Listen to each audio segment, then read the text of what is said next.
Hello' everyone, মোৰ চেনেলৰ নতুন এটা ভিডিঅ'লৈ আপোনালোকক স্বাগতম জনাইছোঁ।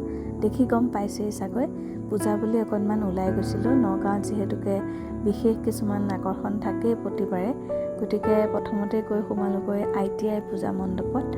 ITIটো এবাৰ সঁচাকৈ বৰ ধুনীয়া বনাইছে।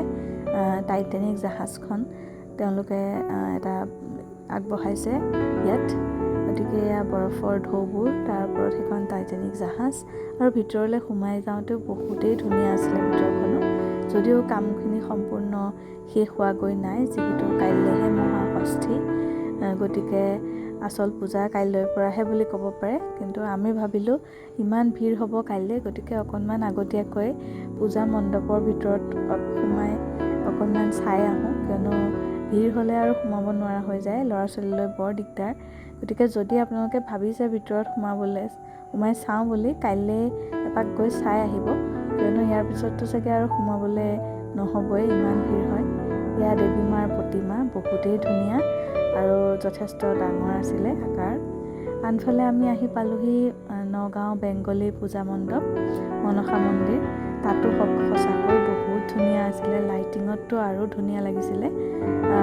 এয়া তেওঁলোকেও সেই সাগৰীয় পৰিৱেশ এটা দেখাইছে, ডলফিন, এফালে পেংগুইন, জাহাজ, নাও। গতিকে কিন্তু তেওঁলোকৰ বাহিৰতকৈ ভিতৰখনহে বৰ চাবলগীয়া হৈছে। সঁচাকৈ ইমান ধুনীয়া কাম কৰিছে।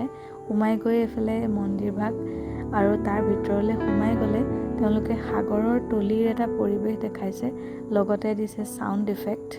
ইমান ধুনীয়া কাম কৰিছে, আৰু লাইটিঙত যে সঁচাকৈ এনেকুৱা লাগিছে যেন কিবা বেলেগ এখন আমি পৃথিৱীত সোমাই গৈছোঁ নেকি।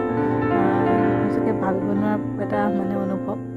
এইফালে আমি তাৰ পৰা ওলাই আহি এইফালে শৈবগাঁও পালোহি। শৈবগাঁৱত সাধাৰণতে লাইটিঙৰ ইফেক্ট বহুত ধুনীয়া হয়, আৰু এইবাৰ প্ৰায় 8 ফুট ওখ দেৱী মাৰ প্ৰতিমা বনাইছে তেওঁলোকে। কাম সম্পূৰ্ণ হোৱাই নাই বাৰু, তথাপিতো আমি এপাক চাই আহিলোঁ। গতিকে এয়াই আছিলে নগাঁৱৰ মূল পূজাকেইখন। গতিকে আজিলৈ আহোঁ, বাই বাই। সকলোলৈকে পূজাৰ শুভেচ্ছা থাকিল।